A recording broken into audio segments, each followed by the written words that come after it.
Sir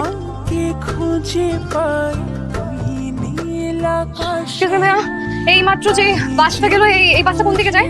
Dhaka শহরের বাস আপা কোনটা যে কই যায় কেমনে কম কম ঠিক তো উত্তরা হয়ে আব্দুল্লাহপুরের দিকে যাইতে।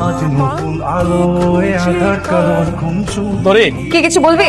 আর তুই কি বলবি? তুই বলার আগে আমিই বুঝি। আচ্ছা আমাকে বলতো তুই সবসময় আমার দিকে এভাবে হা করে তাকিয়ে থাকিস কেন? কাপ তুই চামচি তাই না? জানলেও আমি শুনতে চাই না। তুই চাইলেও কিন্তু তুই এসব বন্ধ করতে পারিস, দেখতে শুনতে মশা। তাহলে তুই চেয়ে প্রেম কর। আচ্ছা, তুই কখনো প্রেম করবি না? প্রেম করতে কারটা ভালো লাগে। আগে মনের মতন মানুষকে পেতে হবে। আমার মনের মানুষের চোখে থাকবে চশমা, দেখলেই মনে হবে জ্ঞানী। চুলগুলো থাকবে এলোমেলো, গাল ধরতে ডাকছি। তোমাদের জন্য নতুন একজন গণিতের টিচার এসেছে। ওনার নাম হচ্ছে অয়ন, ঢাকা থেকে এসেছে, ঢাকা ইউনিভার্সিটি স্টুডেন্ট, খুবই ব্রিলিয়েন্ট স্টুডেন্ট। চোখে চশমা, মাথায় এলোমেলো চুল, চেহারা দেখে মনে হচ্ছে বয়সও আমার চেয়ে 8-10 বছরের বড়ই হবে, ঠিক যেমনটা আমি চেয়েছিলাম। কে এখানে?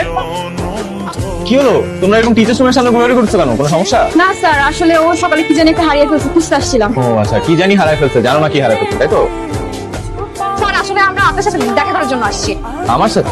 ওই যে আপনি বললেন না যে যে কোনো সমস্যা হলে যেন আপনার সাথে সঙ্গে সঙ্গে দেখা করার জন্য আসি। আমি যে কোনো সমস্যার কথা বলি না, আমি গণিত সংক্রান্ত সমস্যার কথা বলছি। ওইটাই স্যার, গণিত সংক্রান্ত সমস্যা না? কি সমস্যা? স্যার আজকে ক্লাসে যেই গণিতটা বুঝাইছেন স্যার, ওই গণিতটা বুঝি নাই। কোন জায়গাটা বুঝে নাই বলো তো?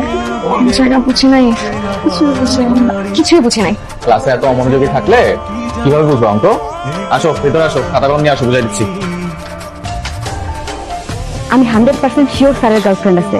আমি ফোনে কথা বলতে দেখছি, মিষ্টি মিষ্টি গলায় কথা বলে, মুচকি এসে কথা বলে। এটা 100% প্রেমের সাইন। ফোনে কথা বললে প্রেম হয়ে যায়?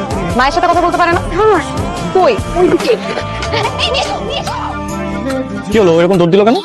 স্যার ওর পেট খারাপ। তুমি দাঁড়িয়ে আছো কেন? বাসে যাও। জি স্যার, আমার আপনার সাথে একটু দরকার আছে। দরকার? এখানে রাস্তাঘাটে কিভাবে বুঝাবো? কালকে স্কুলে পরে এসো, আমি অঙ্ক বুঝাই দিব না। না স্যার, অঙ্ক না স্যার, আমার আপনার সাথে একটু কথা আছে। জরুরি কিছু? জি স্যার, অনেক জরুরি। ঠিক আছে বল। স্যার আমি ঘুরিয়ে পেঁচিয়ে একদম কথা বলতে পারি না। ছোটবেলা থেকেই সবসময় আমাকে সবাই বলে আমাকে লজ্জাশরম অনেক কম, তাই সরাসরি আপনাকে কথাগুলো বলছি। স্যার আমি ছোটবেলা থেকেই শয়ন স্বপ্নে এমন একজন ছেলেকে কল্পনা করেছি, যে ছেলে আমার থেকে কমপক্ষে 8 থেকে 10 বছরের বড় হবে। তার গাল ভর্তি থাকবে দাড়ি, লম্বায় মাঝারি, চোখে থাকবে চশমা, দেখলেই মনে হবে যে অনেক জ্ঞানী, আর চুলগুলো থাকবে এলোমেলো। তার এমন একটা ছেলের সাথে আপনার একদম হুবহু মিল, যেরকম একটা ছেলে আমি চেয়েছি, আমি খুঁজেছি। স্যার আমি আপনাকে প্রথম যেদিনকে দেখেছি সেদিনই আমি আপনাকে ভালোবেসে ফেলেছি। এখন স্যার আপনি যদি আমাকে মানা করেন তাহলে আমার সব আশা ভরসা ভেঙে একদম খান খান হয়ে যাবে স্যার। তোমার জরুরি কথা শেষ, চোখটা খুলো।